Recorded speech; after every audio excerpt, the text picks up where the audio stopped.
The best place to watch, listen, and follow MMA is up here in the Nosebleeds. Welcome to FTN from the Nosebleeds MMA podcast. Episode 8 is now in your ear, whether it be Spotify, Apple Podcast, YouTube, or SoundCloud.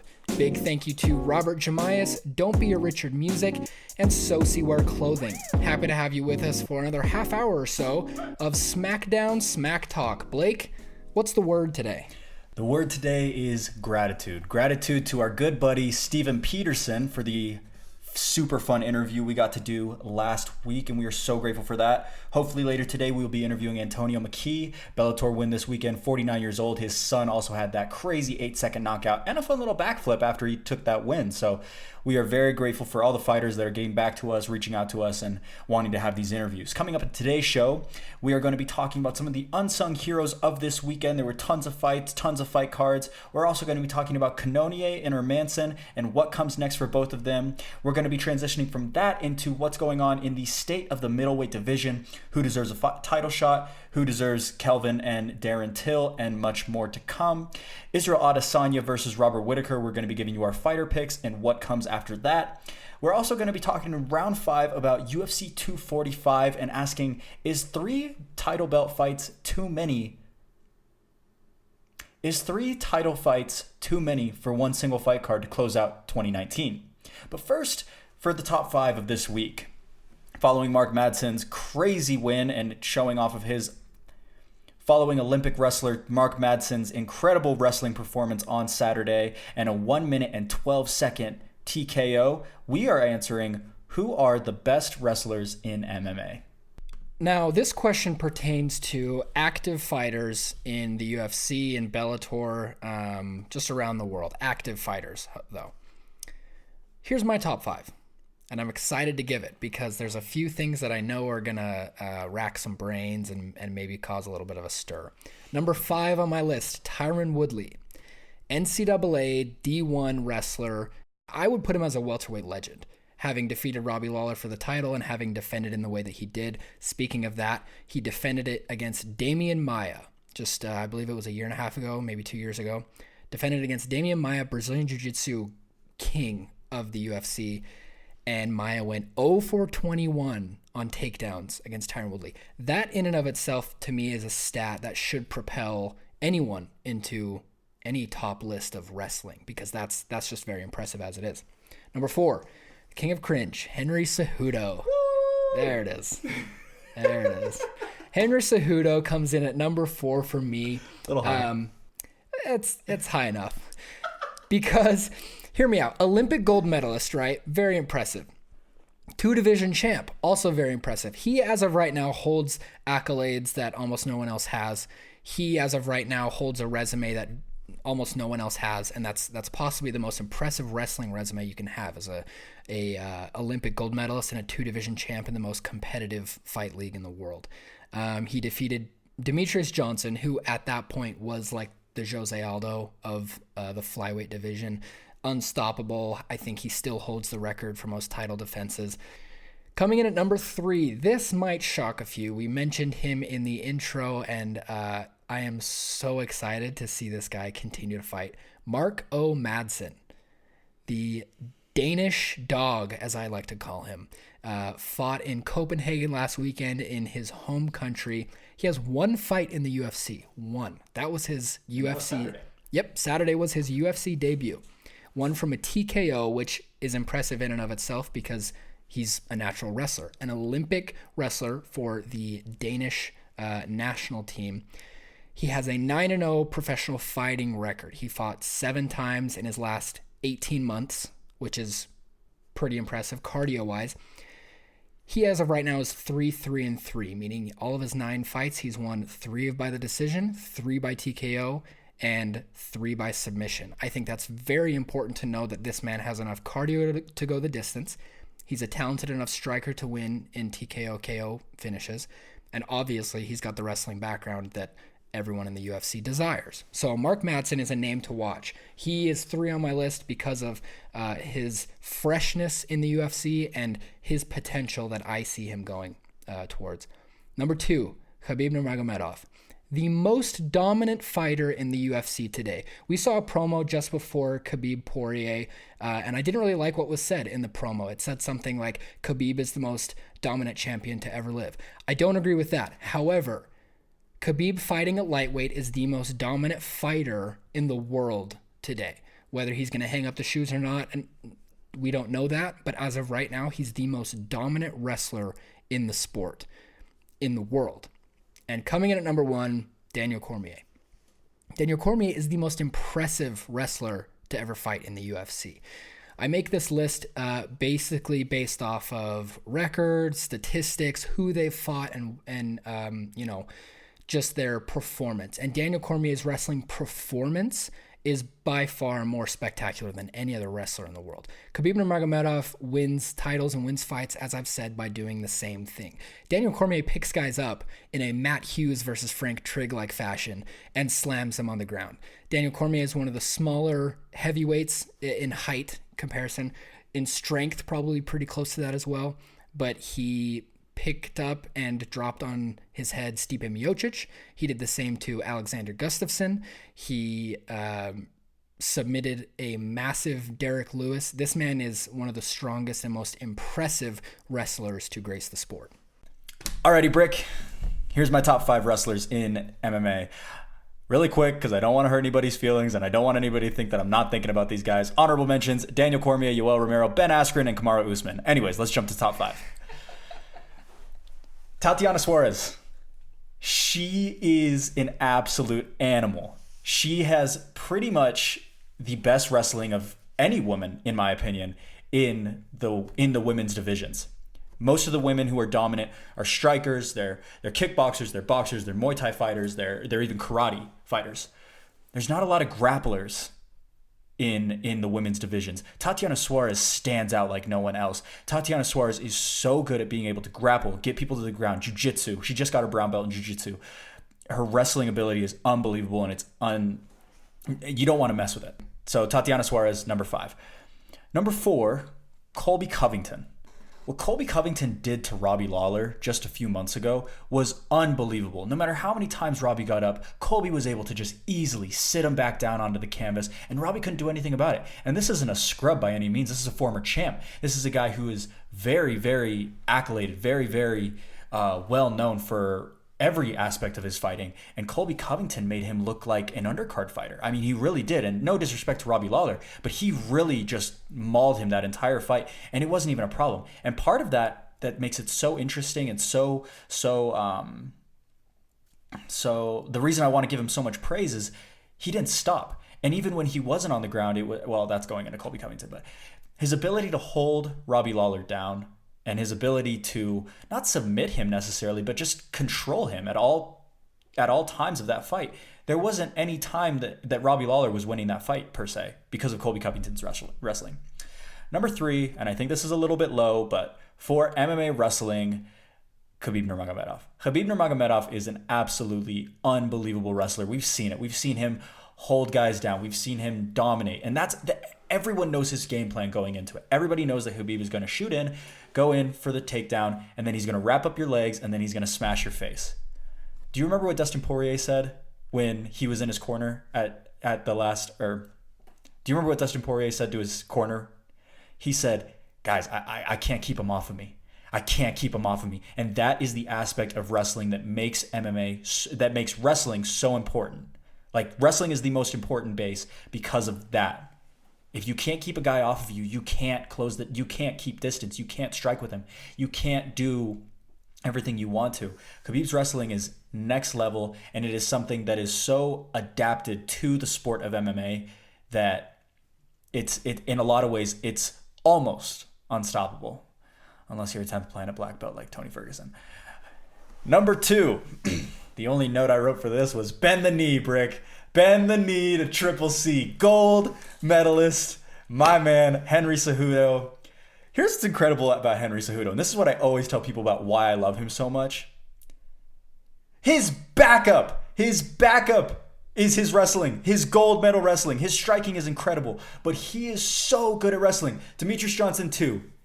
How did he beat Demetrius Johnson? It wasn't from striking. It was from being able to close the distance, hold Demetrius Johnson down. And Demetrius Johnson, like you said, was a Jose Aldo of the 125-pound division. I'm going to go a little bit further. A lot of people consider Demetrius Johnson the greatest fighter of all time. And I don't necessarily think that, but I think he's the most technical fighter. Because when you're smaller and you're not as strong as everybody else, your technique has to be absolutely flawless. And that's what Demetrius Johnson was. And Henry Cejudo's wrestling was able to win him that fight and beat one of the greatest of all time. Or let's look at when Marlon Moraes lost to Henry Cejudo. Henry Cejudo was getting chopped up. His legs were getting chopped up. His ankle was injured. He was trying to keep his distance and be able to strike with him, but he was like, Marlon's bigger, Marlon's faster, Marlon's stronger. But what does Henry Cejudo have that he can literally go into his back pocket and beat almost anybody in the world, as we've seen? He can use his wrestling, and he can pull it out at any time, and he is so good at it. And that's what won him his fight against Marlon Moraes, being able to hold him down onto the ground and then ground and pound.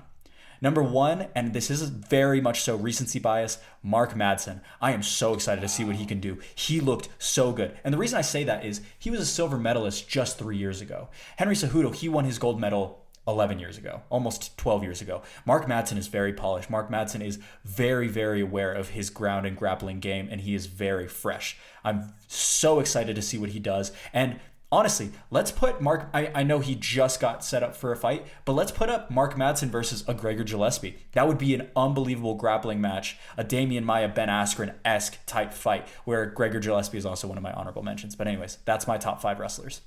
There you have it. Mine and Blake's top 5 wrestlers in the UFC. If you disagree with any of those, there's a very small chance that we care, but we would love to hear from you.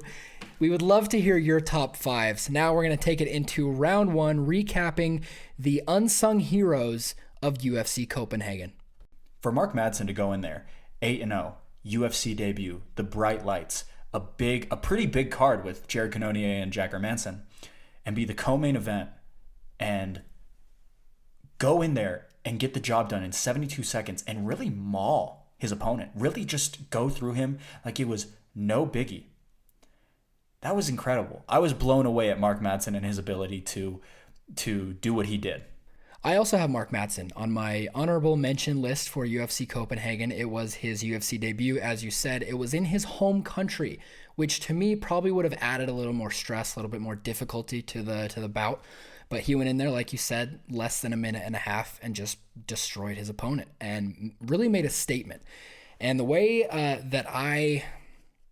where I want to go with this is kind of talking about the 3 tiers of the lightweight division, because the other fighter that I see as an honorable mention from last weekend is Mark Diakise. Good for him.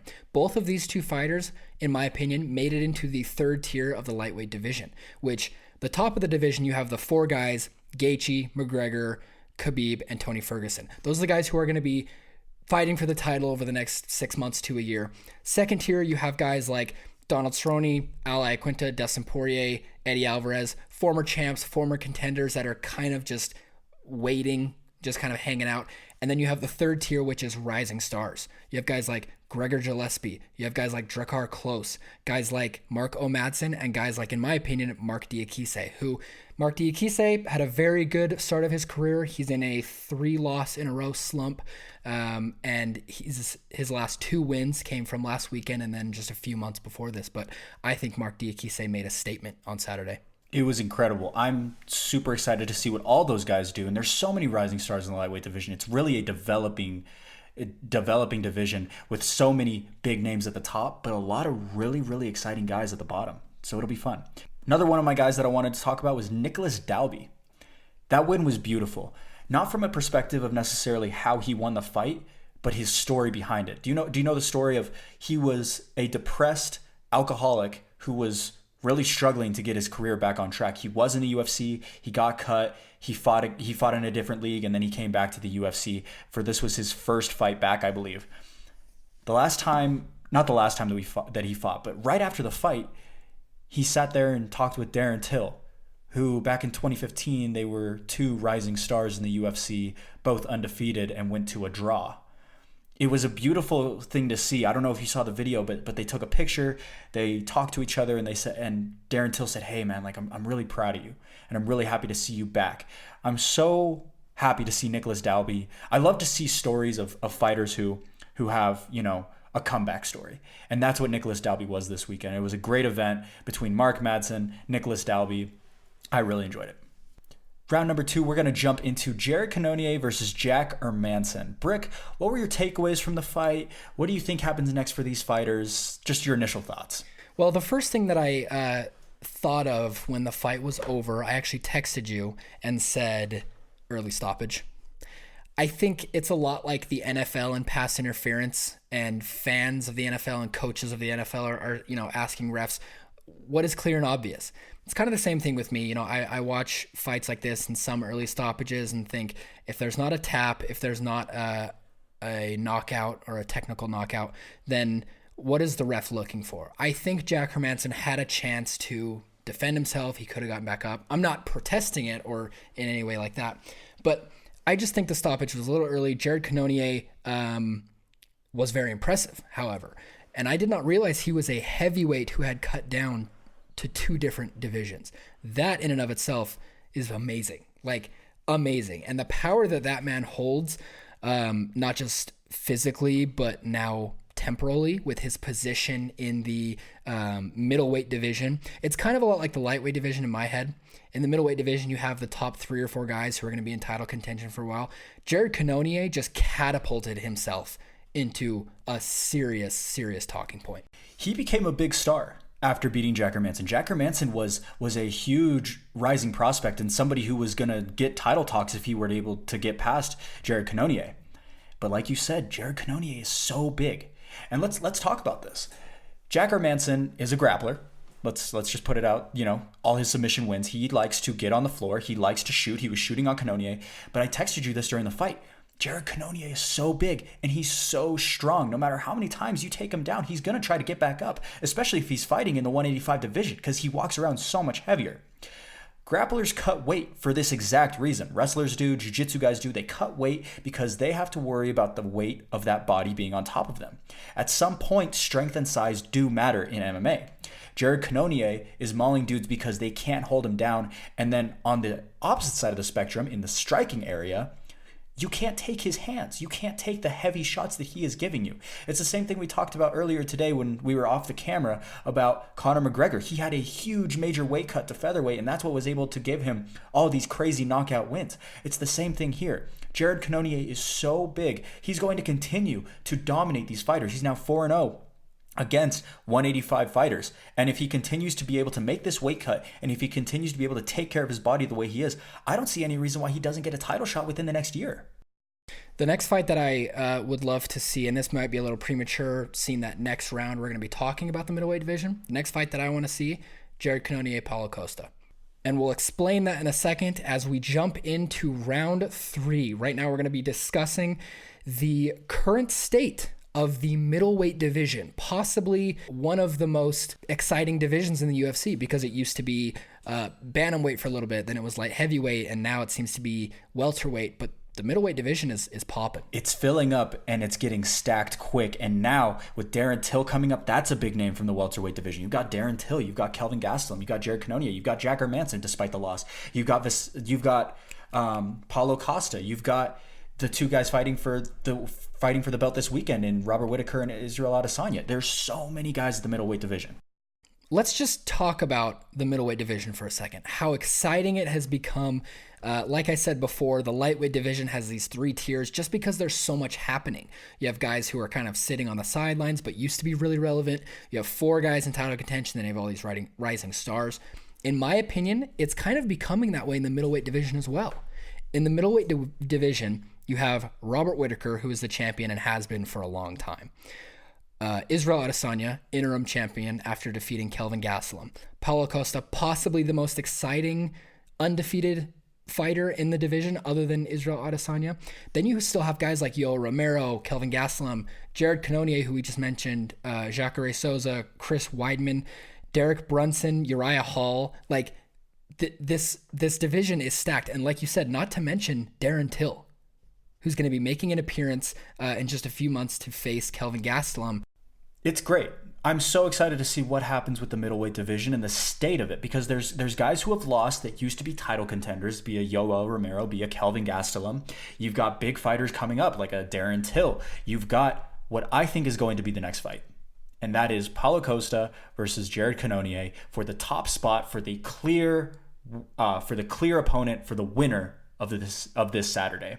Paulo Costa, Jared Cannonier, two guys who are massive, two physical specimens, kind of like a Yoel Romero. Maybe not as exciting, but just as much so, two massive forces being run into each other, which is going to be so much fun. Paulo Costa, 5-0 in the UFC. Jared Cannonier, 4-0 since he's been at middleweight.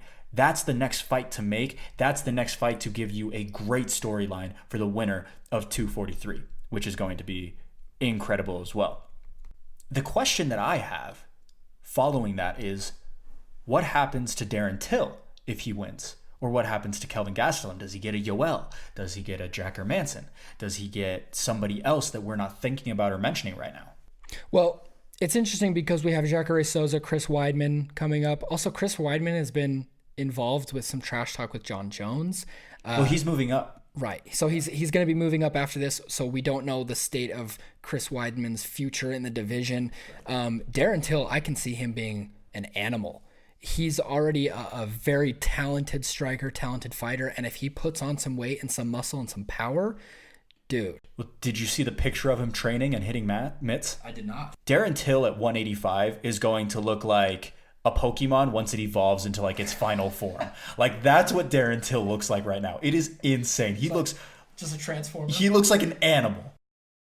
So, I mean, yeah, Darren Till, let's put him in the conversation. As of right now, though, it's a lot like the lightweight division. You have a champion, an interim champion. You have maybe one or two guys just on the bubble of, they're going to get a title shot in the next year. Be it Paulo Costa, be it Jared Cannonier, it doesn't matter. But then you have these lower tier guys who have fallen out of serious title relevancy, like Yoel Romero, Kelvin Gastelum, Jack Hermanson, unfortunately with that loss, Derek Brunson, Uriah Hall. These types of guys are still obviously there, and I think they'll be good fights for the future of Darren Till if he decides to stay.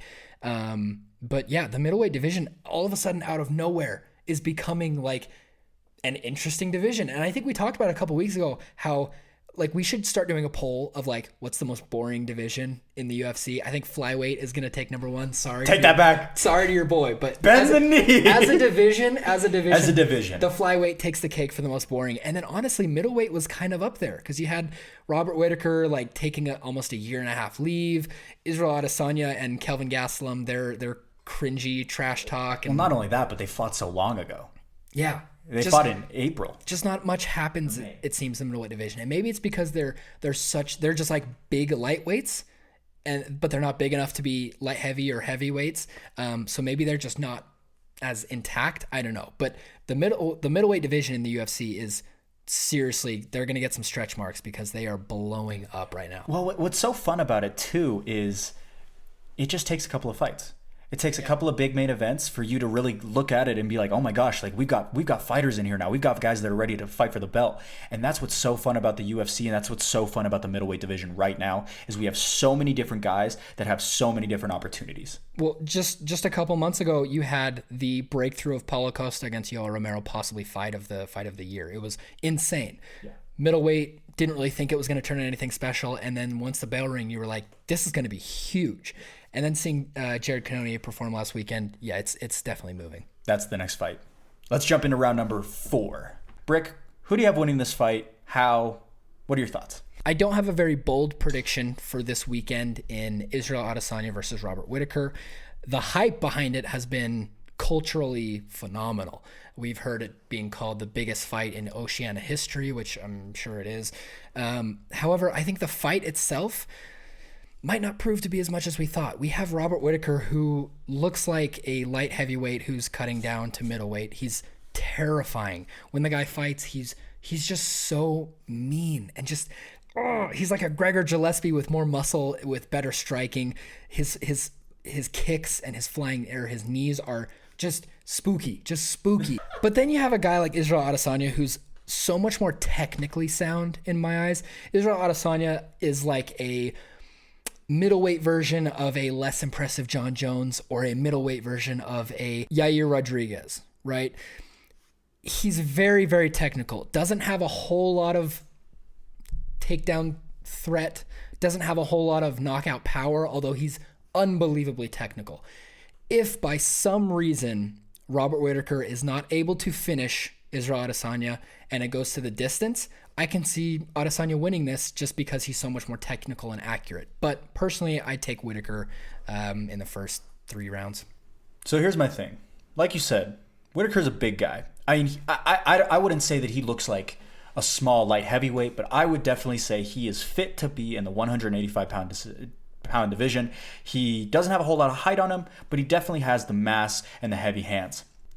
Israel Adesanya in his last fight weighed in against Kelvin Gastelum at 183 pounds. Maybe it was 183 and a half. I'm not exactly sure. But he was a solid pound or pound and a half under the weight limit, which goes to show that either Israel Adesanya is a really, really good weight cutter, or he doesn't really cut a whole lot of weight and he kind of fights at his walk-around weight, which I think is more of the story. So Israel Adesanya is coming into this a little bit undersized in terms of mass, in terms of power, in terms of strength. He went to the decision against Anderson Silva, who has been finished many, many times over the last few years, unfortunately. Anderson Silva, one of the greatest of all time, but maybe it's time to hang up the gloves there. He went to the decision with Kelvin Gastelum. There is nobody in this world who knows anything about MMA and thinks that Kelvin Gastelum hits nearly as hard as Robert Whittaker. And I worry about Israel Adesanya's ability to take the heat from Robert Whittaker, because I don't think he's ever faced anybody who hits as hard as Robert Whittaker. Well, the hardest hits he's taken so far is from Kelvin Gastelum. And he was rocked. His face was horrifying. No, exactly. Let's turn that over to who Robert Whittaker has faced. Uriah Hall, Derek Brunson, Yoel Romero twice, beaten all of them. Robert Whittaker is bigger, stronger, he hits harder, and he is non-stop. I worry, and I'm going to talk about this later in my final thoughts, but I think Adesanya celebrated a little too quick.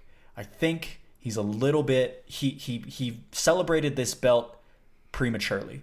And I think he's going to have a rude awakening for him on Saturday because of it. Into round 5, our final championship round, we would just like to introduce what we are going to start calling That's Debatable. What we're going to do is we are going to have a question or a topic, and Blake and I will debate the topic. I think in the future we're going to reach out and hopefully get questions from listeners, from followers on Instagram. But our question today is 3 title fights in one fight card too many? And now we're talking specifically about December 14th in Las Vegas between Amanda Nunes and Germaine de Randamie, Max Holloway, Alexander Volkanovski, and most recently, Kamaru Usman and Colby Covington. Now, Blake, I ask you the question, and I'm going to dispute it here in a few seconds. Is 3 title fights too much? I'm going to go with yes. And I'm going to go with yes for a couple of reasons. I don't think that this is going to turn into, we're going to have no main events at all in 2020 to start off the year. But when we hit those April months and those May months, right before the summer starts and we get International Fight Week and all the great fight cards that we get in the summer, it's going to be a little bit dry. Why? Because you have a women's champion, whether it's new or old. It's not going to, fighters don't jump around and they begin to fight immediately right after this. The featherweight division, Max Holloway's coming off of a very, very busy year. I don't know how much he's going to want to be fighting after this if he wins. Alexander Volkanovski doesn't fight 5-6 times a year. He fights a few times a year. The welterweight division, we've seen how long it's taken for Kamaru to heal up, fix his injury, and get back into the octagon. Colby Covington, before he fought Robbie Lawler this year, he had taken a year off. It's a lot of fighters that are going to be fighting, and then we might not see from them for quite some time. And so I worry about that. You still have your Kelvins and your Darren Tills. You still have Tony and Khabib. You still have DC and Stipe 3, and hopefully the return of Conor McGregor. But 2/3 of the biggest divisions in the sport, being welterweight and featherweight, are going to be having a little bit of a pause at the beginning of this year, which I think might mess up the UFC for the 2020 year. See, and I disagree. As far as a model, a financial model, or just giving you what the fans want, the UFC has done a really good job at organizing pay-per-view events and UFC fight nights on ESPN Plus or whatever it may be. Let me ask you something. UFC 230, the main event of that fight was Daniel Cormier, Derek Lewis. The co-main was a middleweight bout between Chris Weidman and Jacare Souza. Do you remember anything about Jacare Souza, Chris Weidman? Not really. What about David Branch, Jared Cannonier? That was that same night. No. Not much. Now, UFC 214, in my opinion, one of the greatest cards of all time, had 3 title fights. You had John Jones, Daniel Cormier 2. You remember that. Tyron Woodley, Damian Maia. You remember watching that. And Chris Cyborg, Tanya Evinger. Maybe a little less. But what I'm saying is you remember all 3 of those fights, right?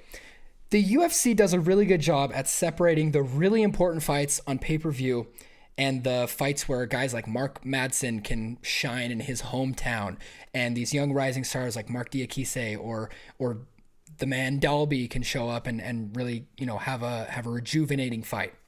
What I'd like to see more from the UFC is these type of super fights. Once every month and a half, 2 months, we have a pay-per-view event. Because if we're paying $80, no one wants to see 10 no-name fighters just to see Khabib and Dustin Poirier at the end, which that one too, 1 title fight. And besides Paul Felder, Edson Barboza, that fight card was meh, right? So if we have 3 title fights for a pay-per-view event in Vegas, in Anaheim, in Tokyo, I don't care.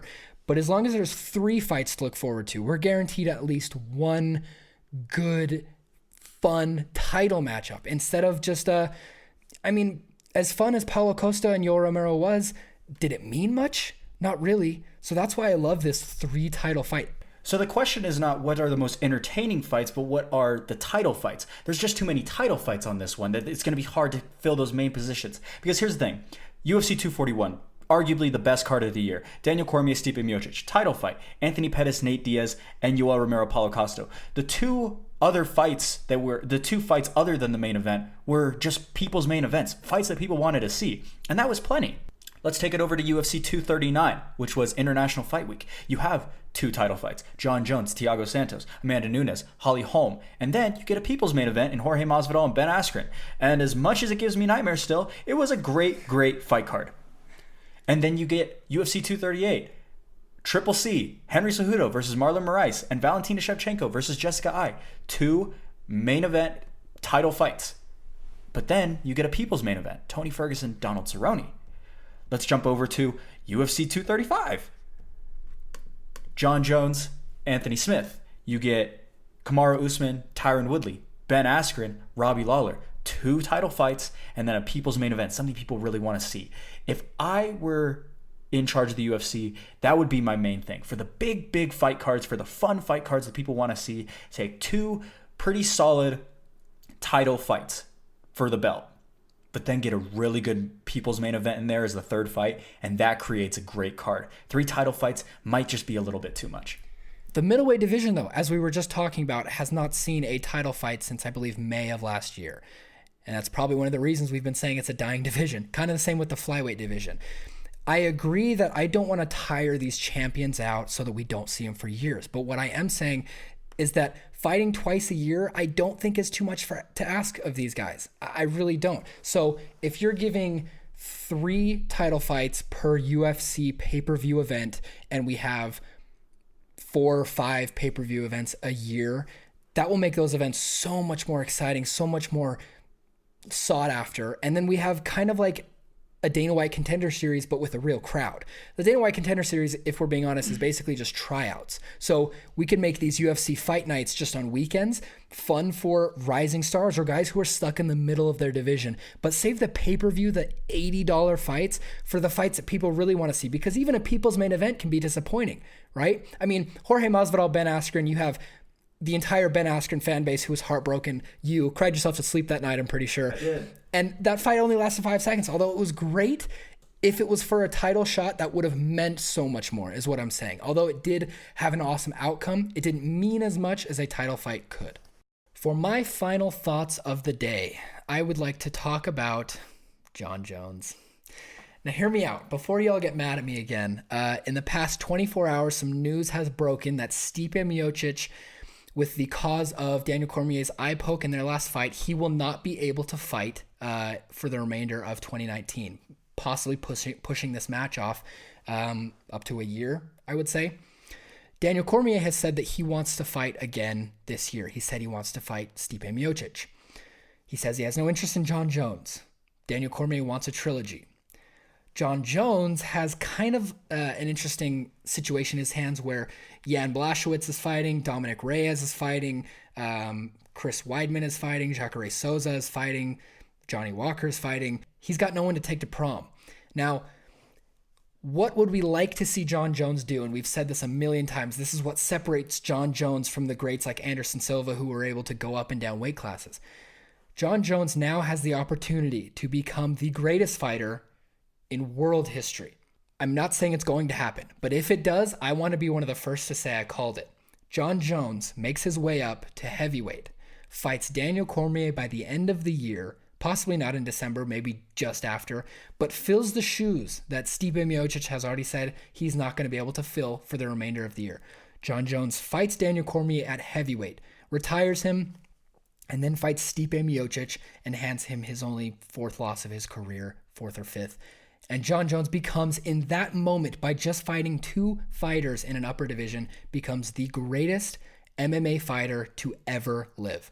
I'm not saying it's going to happen, but if it does, quote me on this. We all know about the MMA gods. They give us great fights, storylines, upsets, and drama. In 2016, Cody Garbrandt was the man. A fast, rising, undefeated fighter, knocking guys out left and right. No one could stop him.